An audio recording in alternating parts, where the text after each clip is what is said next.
So ayun, good afternoon po. Bali yung ipapakita kong demo sa inyo ngayon is ito yung para sa Therapisa, kung ano po yung gagamitin niya. And yung update po niya ngayon is completed na po yung application nung Therapisa. So bali ang naiiwan na lang na gagawin is yung reports and also double check na lang kung meron pa nakaligtaan na gagawin.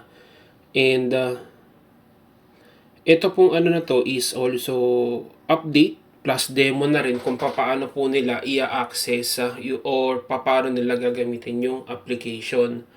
So, bali ang mangyayari po is meron kayong link na ibibigay dun sa Therapist. And once na mabigay nyo na po yung link, ito po yung bubungad sa kanya. Login po nung application. And sasabihin nyo lang po sa kanya na mag-create ng account. Yan. Pag mag-create na siya ng account, pipilapan lang niya po yung mga details na kinakailangan. And pilapan po natin. So, lagay na lang natin, for example po, isang pangalan ninyo. Jessa Sariben. And De Los Reyes. Oops. Yan. Email address, any random na lang po muna.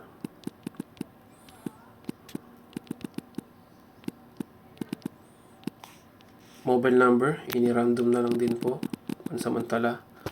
And complete address is CPP Makiling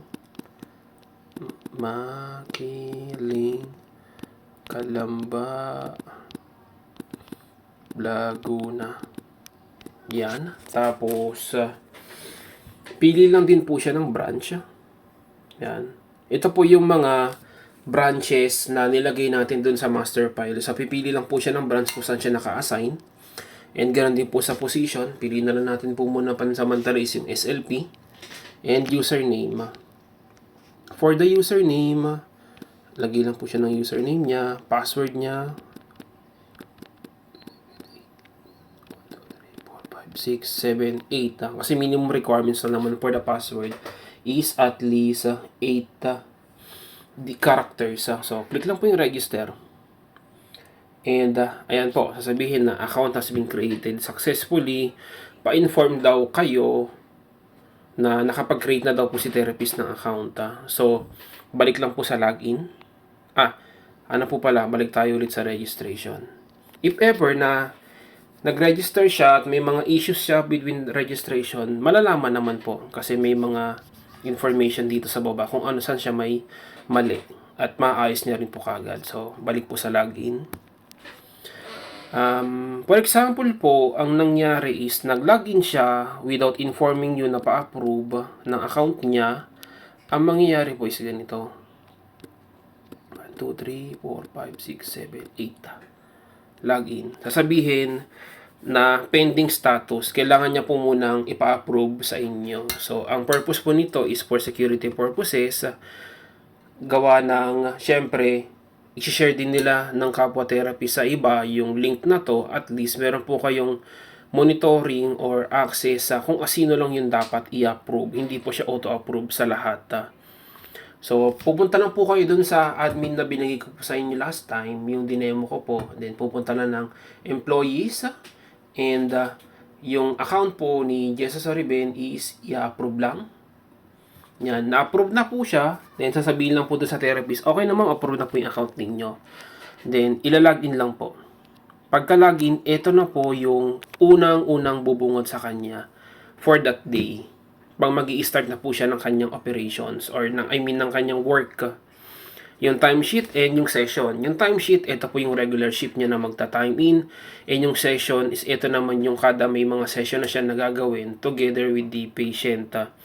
So, before muna tayo mag-start dito, puntahan po muna natin yung sa menu. Tingnan po muna natin yung ibang modules. So, click lang po yung menu. Ang meron po dito is yung view my profile and yung quick access for the change password.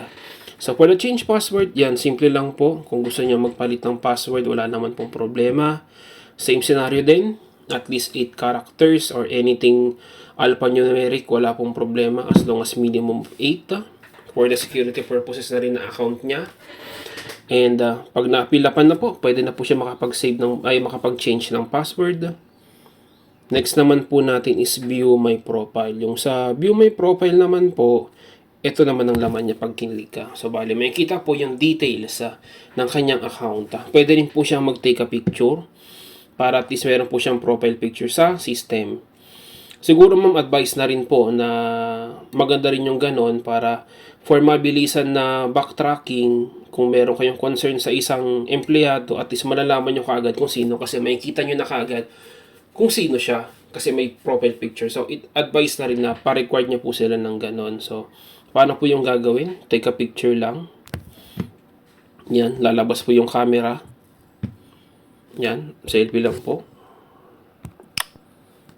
Yan, and click check.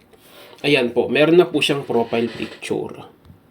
Yan, na magre-reflect din sa report once na i-create na po natin yon.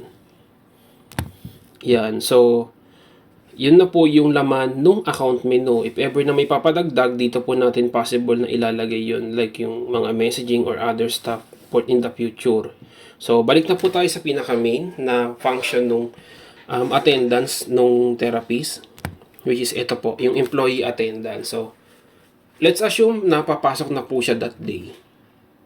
Paano po siya makakapag-time in? Ang gagawin lang po is click lang niya po yung record my attendance and makakapag-generate na po yun automatic ng time in.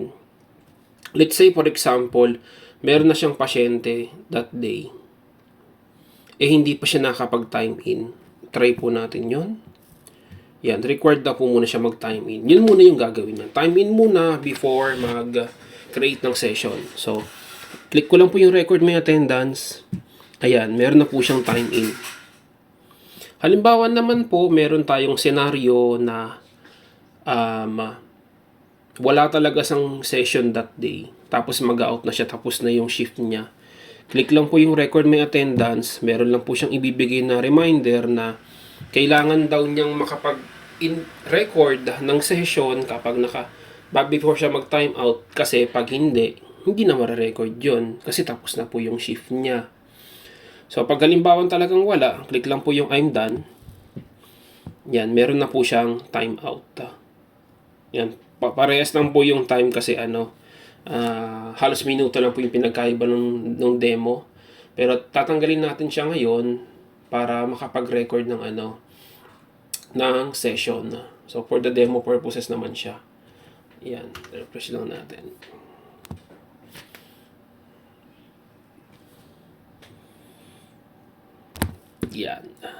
Yan, blanco na siya. So, since nakapag-time in na siya, pwede na ngayon siya mag-create ng session. So, paano po ba yon? Click lang po yung create patient session. Pili lang po niya yung patient sa branch na yon. Tapos, halimbawa, sinave niya. Then, wala pa siya na ilalagay na picture. Pag click niya po yung save changes, yan, please provide a selfie. Yun po kasi yung magiging time in niya para sa bagong gawang session. So, click lang po niya yung take a picture. Yan, peace sign. Yan, then check.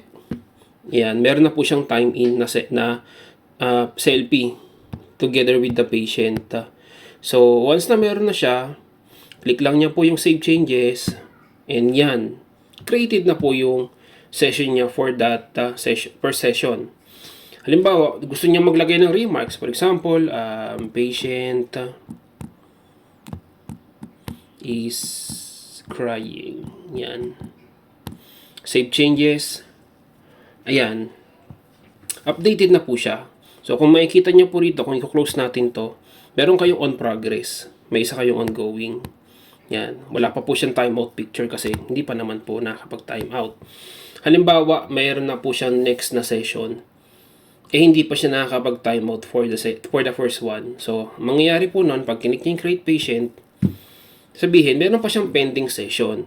Required siyang i-complete yon bago siya mag-create ng bago. So, pupuntahan lang niya yon, edit, take a picture, Selfie. Yan, thumbs up. Yan, check. And meron na siyang timeout. Naka-on progress pa siya as of now. Hindi pa naman po niya sinesave eh. Pag sinave niya na, yan, tagas completed na kasi meron ng time in and time out. Tapos na po kasi yung session na yon. So, halimbawa, meron siyang gustong baguhin sa session na yon, like mali yung patient na inaano niya, pwede niyang palitan or may idadagdag siyang details. Okay lang po yon at hindi naman na magagalaw yung kanyang time in and time out for that current session. Ayan, so bali 3:11 and 3:12 ang kanyang time out. So close lang po natin, pwede na siya mag-create ng bago. Ayan. So pili lang po siya ulit ng patient. Ayan. Take a picture. Peace. Yan. Tapos, save changes. Pagka-save niya ng changes, ayan, may time in na siya for that second session. Yan, close lang po natin. Halimbawa, magta-time out na siya. Pero meron pa siyang on progress. Pag kinik niya po itong record may attendance, magbibigay lang po siya ng paalala. Pero pag kinik niya yung I'm done, sasabihin, meron ka pang pending session. Kailangan mo munang tapusin yan before ka makapag-time out. So, pupuntahan lang niya po yon. Click lang niya yung edit and take a picture.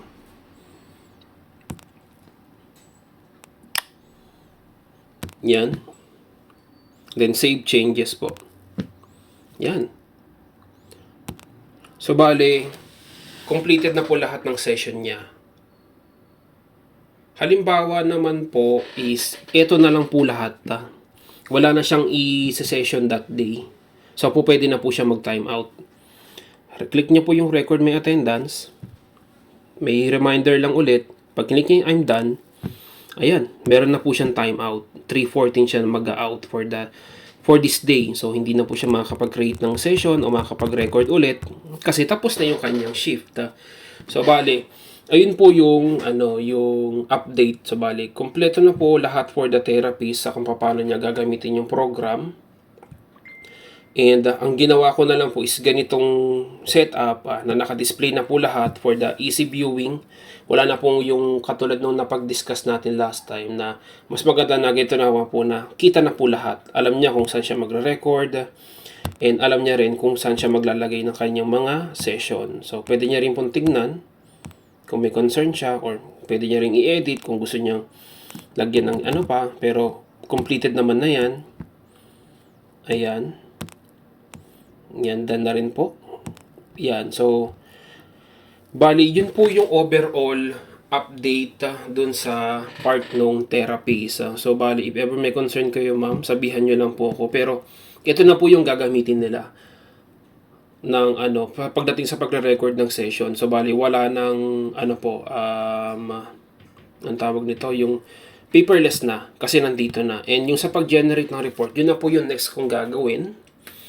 And yun, i-update ko na lang po kayo after that. Kung may tanong po, sabihan nyo lang po ako. So yun, thank you po.